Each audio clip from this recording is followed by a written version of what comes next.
Hi, everybody. I'm Tabitha, and today we are finally talking about idea journals. If you're a fan of the blog, or like me, recently had to go through and recategorize the entire blog, you'll notice that idea journals are a topic I talk about a lot. In fact, it turns out I've mentioned idea journals, how to use them, and or posted content from my journal about 20% of the time, which is crazy. I have always used journals, even when I didn't always know what to call them. I had one as a kid. I had many as a teenager. And it wasn't until I decided to try my hand at writing all the time and took my first fiction writing class that I learned they actually have a name and are relatively normal and are actually good practice for writers. Since then, I've always called them idea journals.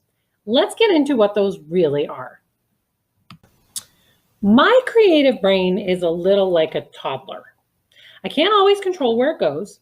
Some days I can convince it to focus on what I had planned. Other days, I make the best out of whatever the toddler needs or wants and just kind of get through. There are times when I sit down to work on writing on a scene that's already outlined and I can't. It kind of looks something like this. Okay, this idea is all outlined. I just need to write it. Let's go. Here's a new character idea. No, we are way past the halfway point of this book. There will be no new characters.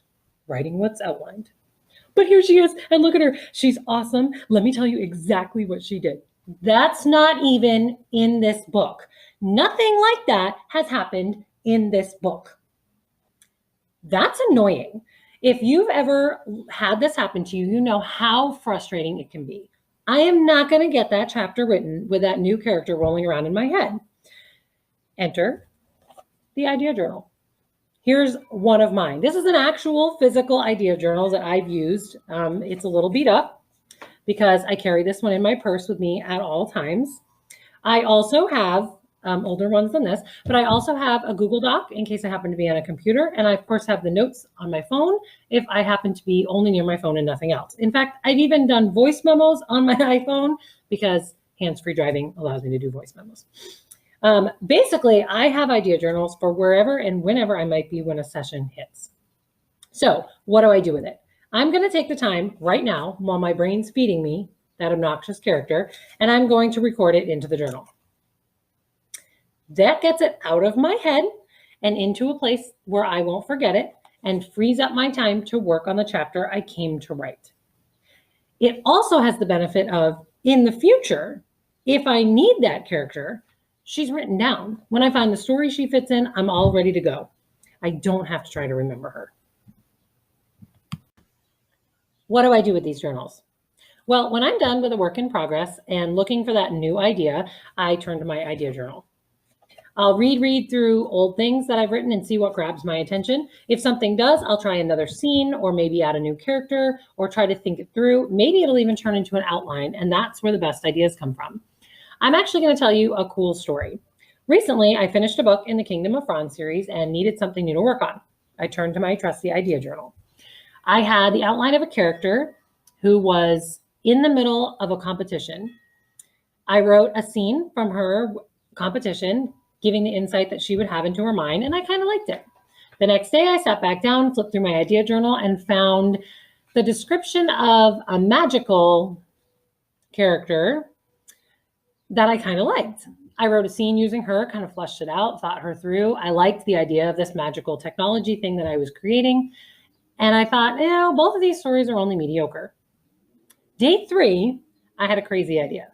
What if the competition from the first girl was happening at the magical school with the technology from the second girl?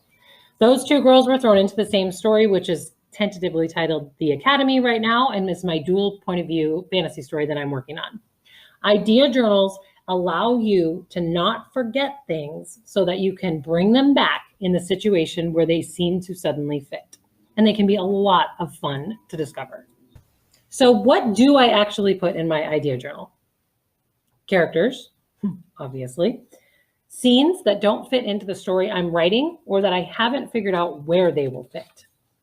Short stories, poems, settings that plop into my head completely flushed out, but they're not for the story I'm working on. Descriptions of people or actions, writing prompts, or writing challenges that I see online that intrigue me. Anything, everything. My final thoughts on idea journals are this. They are random. They are ragged. Some of what you put in here is garbage and will never be used again. But some of it will bear out some of your most original, creative, and cool ideas. And sometimes they allow you to get things out of your head and into the book so that you can focus on what you meant to sit down and write today.